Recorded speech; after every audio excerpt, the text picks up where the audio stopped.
So again, do you remember what this means? We had this yesterday. It says identify the values of the variable for which each radical is defined, and then simplify. So again, that definition of defined is asking where is it possible? Some things are possible always, some things are not possible. Remember with square roots, fourth roots, sixth roots, even roots, you cannot square root a negative. So for the first one, we have square roots, and inside it is the variable a. Can you see that if a is negative, it would be bad? So a has to be positive or equal to 0, because 0 squared is 0 is 0. That's okay. So that's how we determine where something is defined. Then to simplify,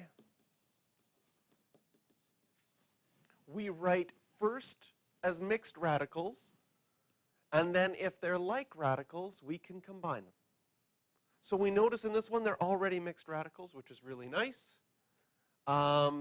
Combining them, 6 plus 5 would be 11 root a's, and then we're subtracting 11 root a's. We get nothing. Everything goes away. For the second one, we'll start off, where is it defined? Okay. Some notes for figuring this out.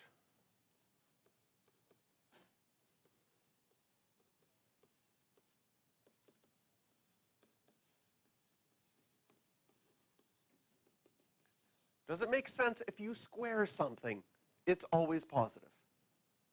Okay? So in the first square root, 50 is a positive number, a squared is a positive number, and then you have b. Is there anything that you could put in for b that it would be bad? We can't take the square root of a negative number. Can you see that if b is a negative number, that would be bad? So b has to be bigger than or equal to 0, but a can be anything.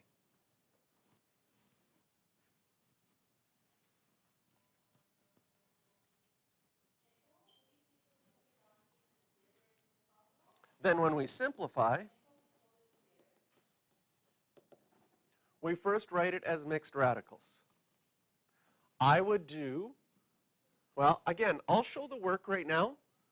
As you get better at this and you want to, if you can simplify it, if you can go to step 2 all at once, that's perfectly fine. So for simplifying this, I'm going to write this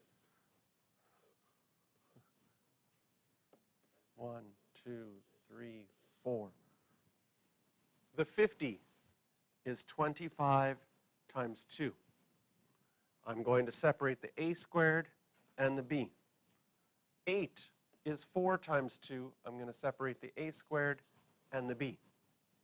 So I'm just separating things quite a bit here so that I can simplify. The square root of 25 is 5. I would still have the square root of 2. Do you remember what the square root of a squared is? Absolute value of a, right? That's a hard one to remember. And then square root of b would still be square root of b. Subtract, square root of 4 is 2, square root of 2, absolute value of a, and square root of b. So if I put the ones that I've taken out in front,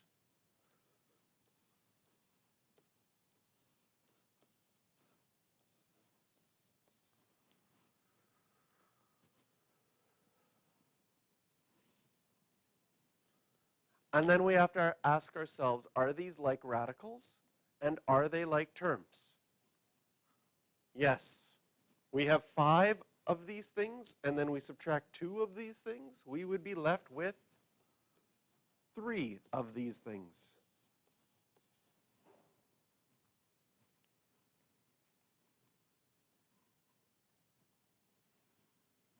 Okay? As you get good at your mental math, I don't mind if you're able to go straight to this step.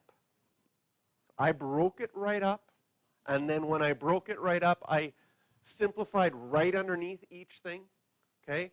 But if you can see, and I'll write this one right above. If you can see in the 50 that you're going to have a 5 and a 2, the 5 would come out because that's 25, left with a 2 inside. If you can see from the a squared that you would have an absolute value of a out in front, but the b would have to stay inside and go directly to this, that's fine. If you can see in the 8 that you have a 2 on the outside and a root 2 on the inside, and again you have the a squared and the b, if you can go there in one step and do that mental math in your head, perfectly fine, but I would ask yourself once you're done to do a quick check. If I put them all back inside, if I put the 5 back inside the square root, which means I change it to square root of 25, do I get 50? If I put my variables back inside, do things match up? Okay? So then you don't have to show as much work, but you're probably mentally doing just as much work. And then for part C,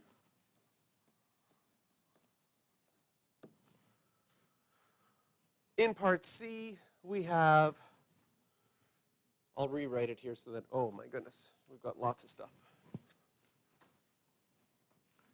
So I'll rewrite it here. We got 3 square root of 25a to the 5 minus 2 square root of 45b cubed plus 5b square root of 125b minus 2a square root of 72a cubed.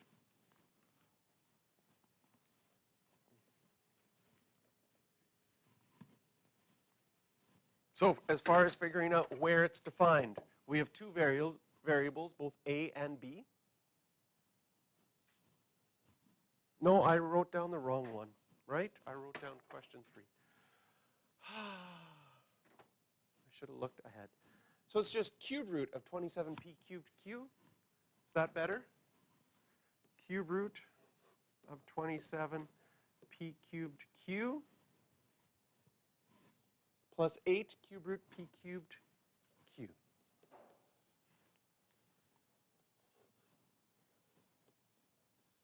Does that look better? That's the one we're working on. So we got 2 variables, but as soon as you see a cube root, an odd number, you can just say everything's going to work every single time. Doesn't matter positive or negative, because you can cube root negative numbers, you can cube root positive numbers. Now going to simplify this. With the numbers, is 27 a perfect cube? Yes. So you could write just a 3 out in front. Then when I go to my variables, for a cube root, you would need 3 of them to pull 1 out. We have 3 p's, so you can pull out that p, leaving you with the only thing left inside as the cube root of q. Plus 8, again, you can pull out the p, leaving you with the q inside. Are these like terms? Yes, we've got the p in both of them. We've got the same cube roots. So 3 of these plus 8 of these will give me 11 of them in total.